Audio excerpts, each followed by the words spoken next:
So every year I make a ritual of rereading Mary Shelley's Gothic horror masterpiece, Frankenstein. It's one of my personal favourite books and I find it endlessly affecting. So I would like to give you 10 quick tips for how to read into the cosmos of Mary Shelley's Frankenstein.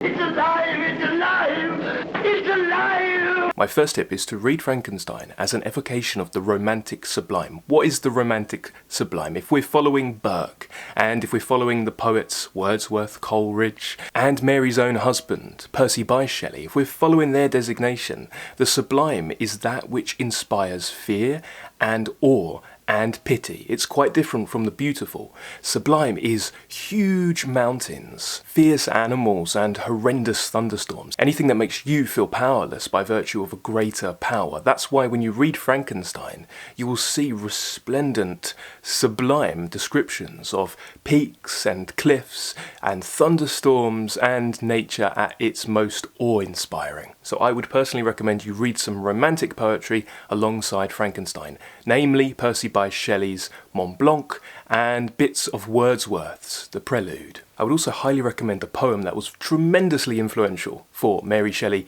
conceiving of the novel, and that was Coleridge's The Rime of the Ancient Mariner. My next tip is to get to grips with the Gothic tradition. The Gothic genre is about a wanderer, loner figure, an outcast from men, an outcast from society, an outcast from God, among the elements, fearsome waves, huge storms contending with their conscience. The topography of a Gothic novel is cliffs and heaths, the weather is stormy and dark and bleak, and the architecture is castles and towers. If bits of them have been destroyed in a storm, all the better. My next tip is which edition to read of Frankenstein. There are two editions. There's the 1818 original, and then there's the 1831 update.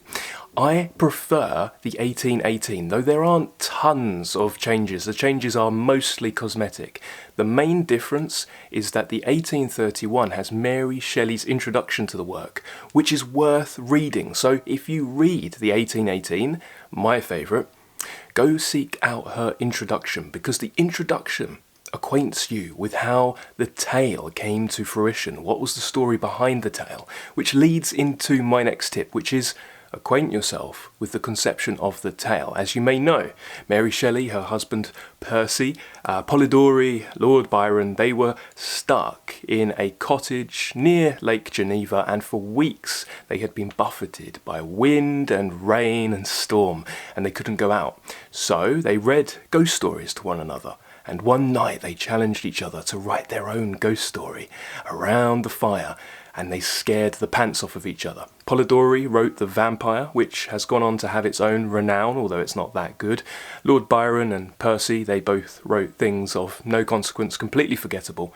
But Mary Shelley, apparently inspired by some of the spooky talk that was happening in that cottage, came up with Frankenstein. And over the months that followed, her husband encouraged her to pad it out, and he would read to her from Paradise Lost and Plutarch's Lives, which led to the Frankenstein that we have today. And that leads on to my next tip, which is to become a little bit acquainted with Milton's Paradise Lost. Become acquainted with the Prometheus myth.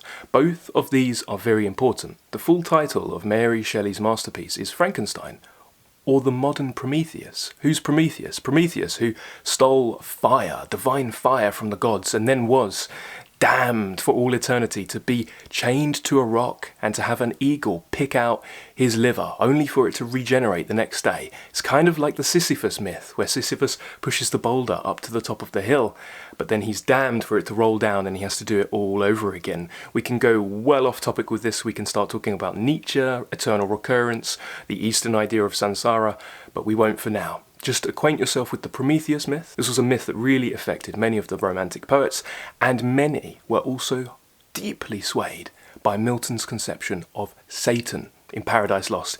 You only need to read the first book, and we have a podcast out guiding you through the first book of Paradise Lost to really get a sense of Milton's Satan. My next tip is an almost impossible one, but I would like you to try anyway, and it is to put the pop culture version of Frankenstein out of your head if possible. Frankenstein has been distorted in the movies, in the comic books, across time, to the point where The monster that movie makers put before us isn't Mary Shelley's monster most of the time, though there are aspects. This ostensibly started with the 1931 Boris Karloff, a very famous Frankenstein. When one says Frankenstein, most people immediately think of Boris Karloff. They think of bolts in the neck. And more recently in the 90s we have Kenneth Branagh's version with Robert De Niro, which also was very showy and dramatic, but didn't quite nail Mary Shelley's original tale. So, come to the story, dispensing with the pop culture conception of Frankenstein, and what you will find is a creature that is sympathetic, like Milton's Satan, and one who will solicit your sense of injustice and furore time and again. Who is the real monster? That's the question at the heart of Frankenstein, and the book poses that question much better than any movie today. My next tip is to try your hand at writing a ghost story too. This is a challenge that I posed to members in the Hardcore Literature Book Club. All Hallows Eve, we'll be sitting down and I'll be reading book club members their own short story. It's a ghost story this year, and we'll be reading some famous ones, and we'll be reading some spooky poetry too. The reason I'm suggesting you pen your own tale alongside Frankenstein is because there was a real sense of collaboration, there was a real sense of active participation, and a group creation aspect to Frankenstein.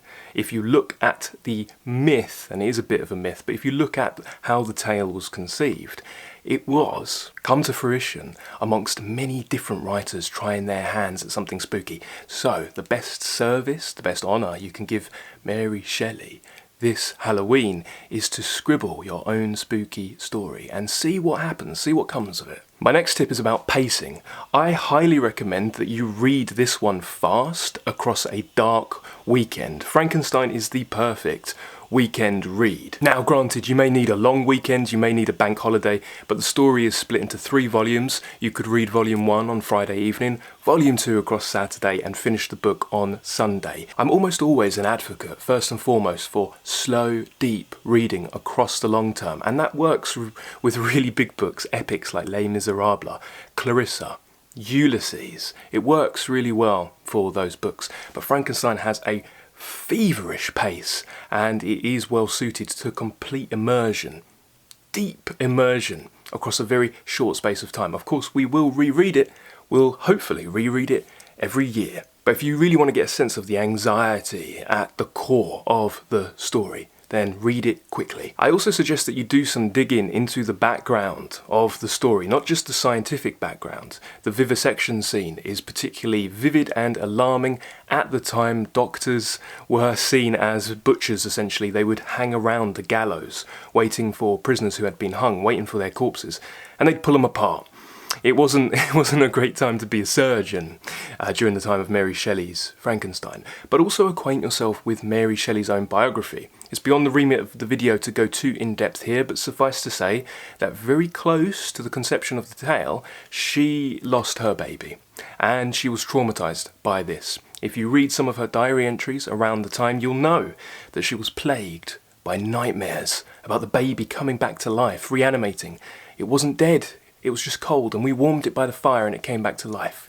It's tragic. Reading Frankenstein in that light is heartbreaking. Now, I've recommended that you read Frankenstein in light of the romantic idea of the sublime. Also read it in a romantic critical tradition. Okay, so we can read books and art as though they are mimesis, imitation.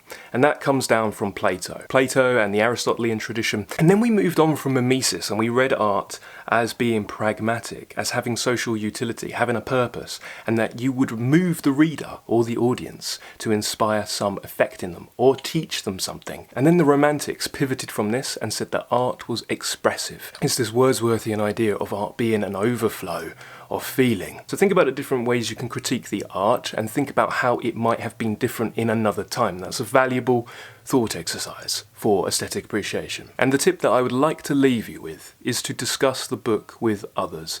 It is a great book to read as part of a community or part of a shared experience. So get a friend, get a family member, Get a loved one. Try to persuade somebody to pick up Frankenstein so you can talk about it together. You'll get so much more out of the book. Even though reading is often a solitary experience, we are still in communication with the author across time. We're in communication with ourselves. We're in communication with whatever higher power we may designate. And we're in communication with many other readers. To know that many other readers are enjoying, if that's the right word, the novel at the same time is a great feeling. To have people to discuss it with, to sympathise with. Literature is about sharpening our empathy and our skills of sympathising. And the best way to do that is to read it with those close to us or other lovers of literature. If that sounds good to you, you may wish to check out the Hardcore Literature Book Club at patreon.com/hardcore literature. You will be warmly welcomed. We're going to be reading Frankenstein at the end of the month. We've already started reading The Turn of the Screw in serialised fashion. It's a great group with great discussion. So, thank you very much for watching. Do let me know, have you read Frankenstein before? Is this your first read, or is this a reread? Let us know in the comments below, and if you've enjoyed this video, please hit the like button and subscribe, because that tells me to keep making more videos. Happy reading.